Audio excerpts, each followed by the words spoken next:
Assalamualaikum warahmatullahi taala wabarakatuh. Selamat pagi, salam sejahtera buat kita semua. Salam Planters Nusantara. Perkenalkan, nama saya Muhammad Nur Nasution, peserta PLDP pertama Angkatan ke-18. Pada hari ini, perkenankan saya melaksanakan sharing knowledge manajemen fungsional mengenai strategi fungsional bidang SDM, strategi fungsional bidang keuangan, strategi fungsional bidang pemasaran, dan strategi fungsional bidang produksi dan operasi. Visi dan misi korporat dijabarkan menjadi tujuan dan sasaran korporat sehingga kita dapat memperoleh gambaran yang lebih konkret dan terukur dari apa yang hendak kita capai. Dari sasaran korporat kita kembangkan inisiatif strategi untuk mencapai sasaran korporat. 4 strategi korporat utama berisi 4 alternatif strategi korporat yang dapat diterapkan terhadap masing-masing portofolio bisnis yang dimiliki. Growth, perusahaan membangun dan mengembangkan portofolio dengan melakukan intensifikasi ataupun diversifikasi. Stability, perusahaan memutuskan untuk mempertahankan bisnis, tidak membesarkan dan menciutkan, fokus mengejar profit dan tidak melakukan perubahan strategi. Retrenchment, perusahaan menciutkan skala bisnis bahkan menutup suatu bisnis dengan cara melakukan penarikan investasi, turnaround, likuidasi atau kebangkrutan. Combination, strategi menjalin kerjasama untuk membangun daya saing bisnis dengan cara strategic alliance, joint venture ataupun konsorsium. Work-life balance adalah kondisi seseorang yang dapat mengatur dan membagi antara tanggung jawab pekerjaan, kehidupan keluarga, dan tanggung jawab lainnya. Dengan memiliki work-life balance, seseorang dapat menjadi lebih produktif. Sebaliknya, jika seseorang tidak memiliki work-life balance yang baik, kinerjanya cenderung merosot dan bisa merusak bidang kehidupan lainnya. Fungsional keuangan memiliki tujuan memaksimalkan nilai perusahaan, baik secara jangka pendek maupun jangka panjang, melancarkan operasional perusahaan, menjaga kontinuitas bisnis. Secara umum terdapat 2 fungsi manajemen keuangan bagi perusahaan. Fungsi penggunaan atau pengalokasian dana, fungsi perolehan dana. Beberapa financial education menurut Harjito dan Martono yaitu keputusan investasi, keputusan pendanaan, keputusan pengelolaan aset.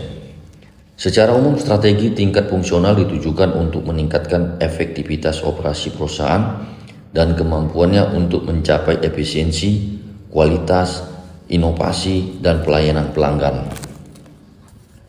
Manajemen operasi adalah proses merancang, mengoperasikan, dan meningkatkan sistem untuk menciptakan dan memberikan produk dan layanan.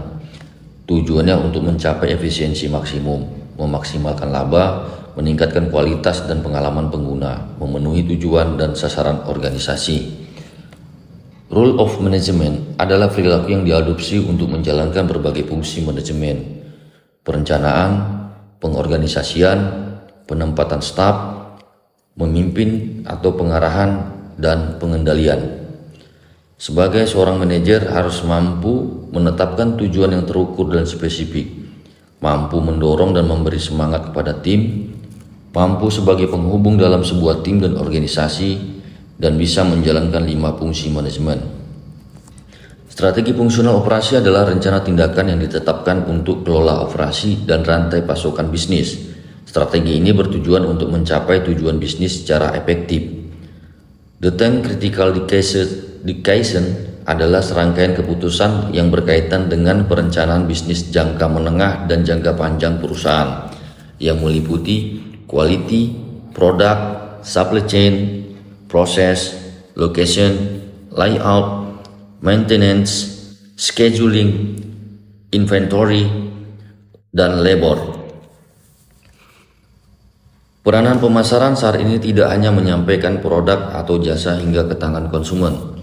Pemasaran memiliki sasaran untuk menarik pelanggan baru dengan menjanjikan nilai terbaik, menetapkan harga menarik, mendistribusikan produk dengan mudah, mempromosikan secara efektif, serta mempertahankan pelanggan yang sudah ada dengan tetap memegang prinsip kepuasan pelanggan. Perencanaan pemasaran bertujuan untuk meniadakan ketidakpastian masa datang bila ada perubahan-perubahan yang dikarenakan situasi dan kondisi yang tidak menentu, baik dari dalam maupun di luar perusahaan.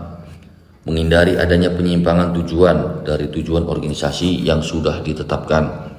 Memiliki kegiatan yang bersifat ekonomis.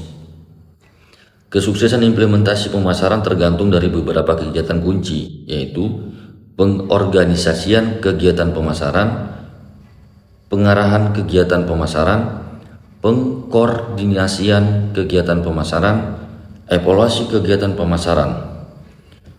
Konsep pemasaran mulai diberlakukan apabila penjualan mulai turun, pertumbuhan produk melambat, persaingan meningkat, pola pembelian berubah, dan biaya penjualan meningkat. Demikianlah sharing knowledge manajemen fungsional yang dapat saya sampaikan pada hari ini. Semoga menambah wawasan dan bermanfaat bagi kita semua. Assalamualaikum warahmatullahi wabarakatuh. Selamat pagi, salam sejahtera buat kita semua. Salam Planters Nusantara. Terima kasih.